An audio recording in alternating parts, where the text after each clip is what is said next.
Hello and welcome back. I would like to provide a demonstration, a solution to our previous challenge, which had to do with understanding character arrays. Mainly we're going to write functions to get the length of a string, a function to concatenate a string, and a function to check if two strings are equal.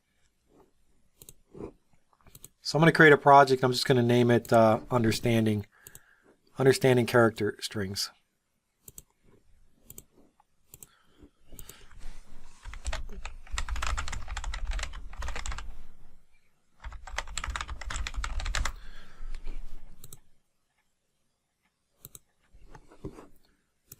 And the first thing we'll do is we'll implement this length function. We're going to create three function declarations at the top. We're going to name the first one string length. We're going to use camel case for our naming. This is just going to take a constant character string. Right, so how do we know it's a string? Because it's a character array. And then we're going to put a semicolon. That'll be the first one we create, so we'll just stop there for now. And we're going to create this function, define it down below. So you should understand that nice keyword const. Right? Const means that it's a character string that cannot change, can't be modified. The reason we're using const here is because we don't want to modify the string inside the function. We just want to basically parse it and then return the length, return an integer. This function is actually pretty easy to implement because we're just going through an array. So we can actually say int count equals 0. This is a local variable. It can only be used inside this function. Now you may ask yourself, why can't we use the size of operator? Because the size of operator is just going to tell us the size of the string. It's not going to tell us how many characters are inside that string. But all we need to do is create a loop and go through the array until we hit the null terminator. So we can look at our string, we can say while the string count is not equal to the null terminator. The null terminator is represented inside a single character as a \0. Right, and we can use the not equals operator because we're comparing against characters. And we only have one thing in the body of this while statement, plus count. Just incrementing count. And then when we want to return it, we just say return count. And that's it. That's the entire string length function. It's pretty easy because the character string is inside of an array. And the string ends with a null terminator. So to test this, we can go inside our main method and we can create some constant chars. We'll just say word1 JSON. Right, so this is how you create a character array in C. You don't have to have the constant there, but this isn't being modified. Use the char keyword, char data type, the identifier, and then the brackets. It's better to not specify the size inside the brackets because the C compiler will automatically add a null terminator. And then you just, after the assignment operator, you put in your string literal inside the double quotes. We'll create a couple here to just make sure it's working.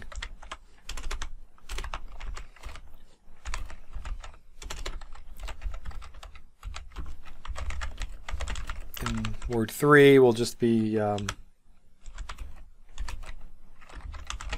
whatever. And we can display character strings very easily because we can just use the %s symbol, right? Except what we really want to display here are the lengths. So we're going to use %d. So we're going to just print out the lengths of these three strings, %d, and we'll just have some spaces in between, and then add a line feed. And this is just going to call the string length function for each word. Pretty simple here.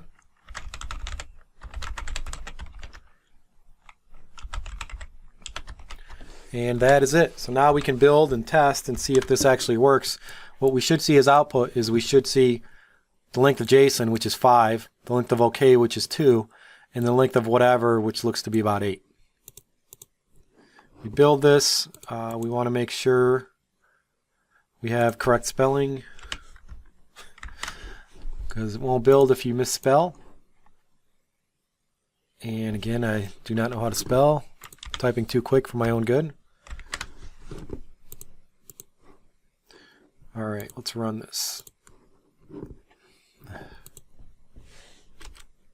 So here we have 5, 2, and 8, which looks right. So that's how you can write a string length.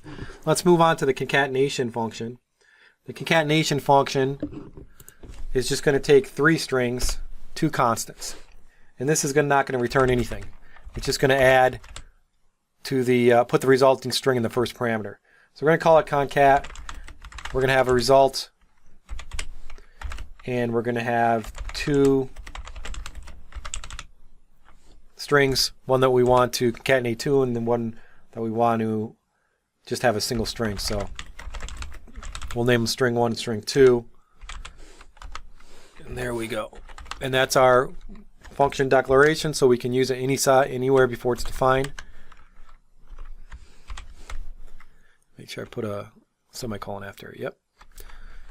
This one is going to have to go through the array as well. It's just going to have to go through 2 arrays. And as we go through each, add to the resulting string. We're going to create a couple local variables which we can only use inside this function, int I and j. And then we're going to use a for loop to go through the array. We're going to say for I equals 0, str sub 1, or sub I should say, is not equal to the null terminator. And then also increment I.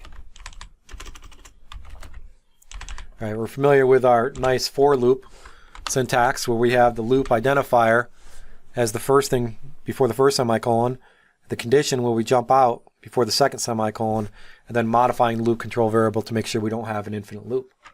All we do here is we say result sub I equals stir1 sub I. Remember, these are characters, so it's perfectly fine to use the equals in assignment here. We can't do this in character arrays because character arrays you can't assign an array to an array. We would have to use a stir copy. So that's copying the first string, and now we want to concatenate the second string to result. So we would do something very, very similar, except we're going to look in the second array and we're going to make sure we put it in the right spot in result.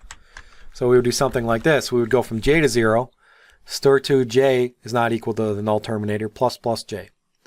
And you'll see result is just saying I plus j. So whatever I ended with, if I added 10 characters, it will now start at that 10th character because it's 0 based, and it will just add j to it. So 10 plus 0, 10 plus 1, and so forth. And that's it. And then, well, that's one last thing you got to do that's really important is you have to add that null terminator. So we want to say result I plus j, and then add in a single character, the null terminator, which is \0 inside a single quote. And that is our function. We don't have to return anything from this function because we're just copying in stir1 to stir, and I got to make sure I type correctly, stir1 to stir2. So let's test this. What I would expect to be able to do on this one is test it with a couple characters. So here let's create a couple. We'll use the existing characters that we have, and we're just going to concatenate a couple. So we need to create another result one. So we'll just say result, just declare it. And in here we're going to say, we will have to specify a size though for that first one. And so we're going to just specify a size of 50. We're going to limit it. So these constant characters should work. Now we're just going to say printf. We're going to print out a string. So we're going to say %s, and then we're going to say concat, which is what we named it. We're going to pass in the result, and then word 1 and word 2. So what this should display as output, and we'll make sure we put it on a couple new lines. This should display as output JSON OK. And want to to make sure that we... So concat doesn't actually return any data, so I can't put it directly in the printf. What I have to do is call it and then display result. Simple mistake. So there we call concat, everything gets put in the result, and we display the result. So again, when we run this, we should see JSON OK, and we do. Third function that we want to implement is a comparison function to check if two strings are equal. This function should return a Boolean. So we want to include our standard bool. I think that's the name of it, hopefully. So we can use Boolean and true and false values. And this will actually be defined as equal strings. This is going to take a constant character array, S1, and a constant, another one, to check if two strings are equal. And just to make sure I included the right header, I'm going to try to build that. And I think I did. So now I'm able to use the bool keyword because I included this. And I can also use true or false. So let's implement this equal strings. This is going to be much of the same, really, just going through the array and checking each character. So we're going to create a couple local variables, I equals 0 for our loop, initialize at 0, and a Boolean that just tells us if they're equal, because this is what we're going to return. Something like is equals. And we could actually initialize this to false.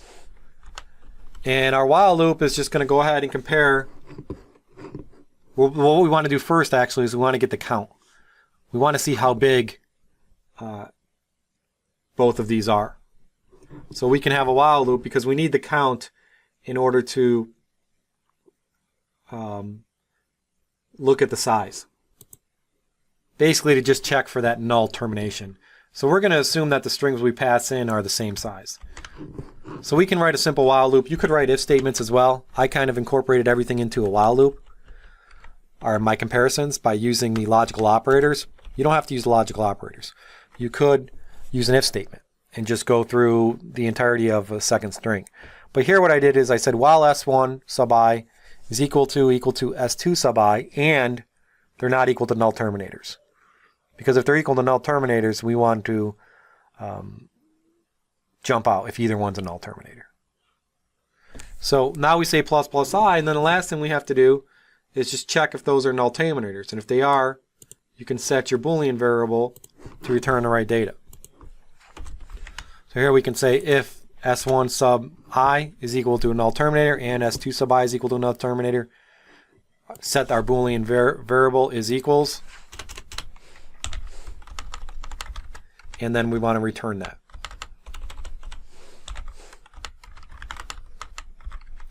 And then just say return is equals.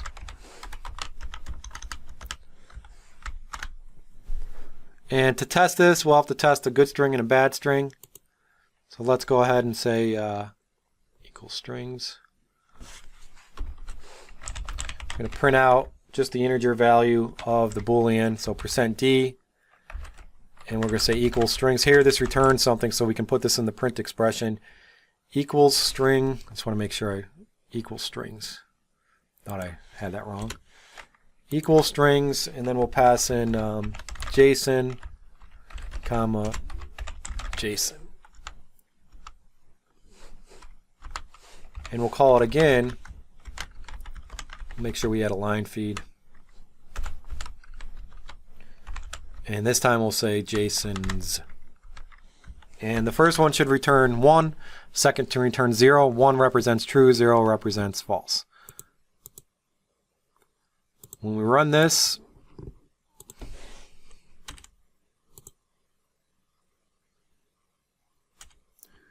we see 1 and 0. 1 for true and 0 for false, except it's tough to read because we don't have a line feed, so let's add a line feed. And just to show you again,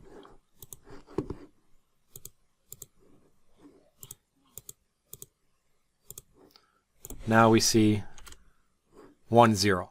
True, false. Jason, Jason is equal to each other. Jason's Jason is not equal. So these are some quick functions that you can learn from. Learn basically about the character arrays and how strings are represented with this concept. Thank you. I'm also going to provide the source file so you can look at it in more detail. Hopefully this helped with your assignment.